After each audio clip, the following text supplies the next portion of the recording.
Well, President Joe Biden took aim at the economy today, laying out the steps of his administration is taking to provide consumers with what it calls more breathing room. Chris Wynn joins us live right now from Washington, D.C. And Chris, this comes as millions of Americans continue to struggle with rising costs.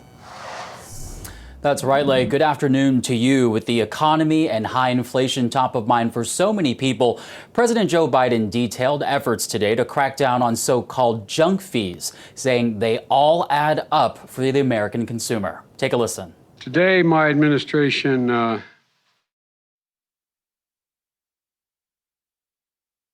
families to put more money in the pockets of middle income and working class Americans, to hold big corporations accountable. The Biden administration is now taking action across agencies to help cut down on so-called junk fees, defining them as designed either to confuse or deceive consumers or to take advantage of lock-in or other forms of situational market power. These are junk fees. They're unfair and they hit marginalized Americans the hardest, especially low-income folks. According to officials with the National Economic Council, the fees fall into 4 categories: mandatory fees that often hide the full price, surprise fees that consumers learn after purchase, exploitative or predatory fees, and fraudulent fees.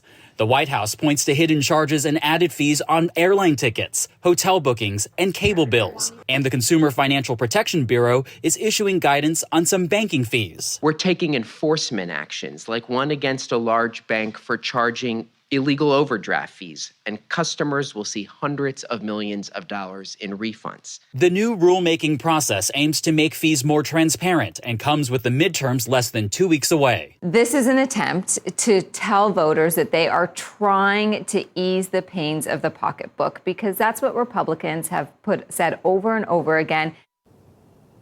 The president also using today's event to talk about the downward trend in gas prices, as well as the lower costs of hearing aids, citing those 2 examples in which the administration has been successful in recent weeks. Live from our nation's capital, I'm Chris Wynn, KITV4 Island News. Leigh? All right, thanks, Chris. But I do have to ask, now the president's poll numbers are kind of concerning for Democrats. So can you tell us a little bit more about that as we head into the midterms? Yeah, simply put, the numbers aren't looking good for the president or Democrats. The president's job approval rating is now down to 40%, according to the latest Gallup poll. So Republicans continue to have, the advantage going into the midterm elections, but we can look for Democrats to try and switch up their messaging. Leigh?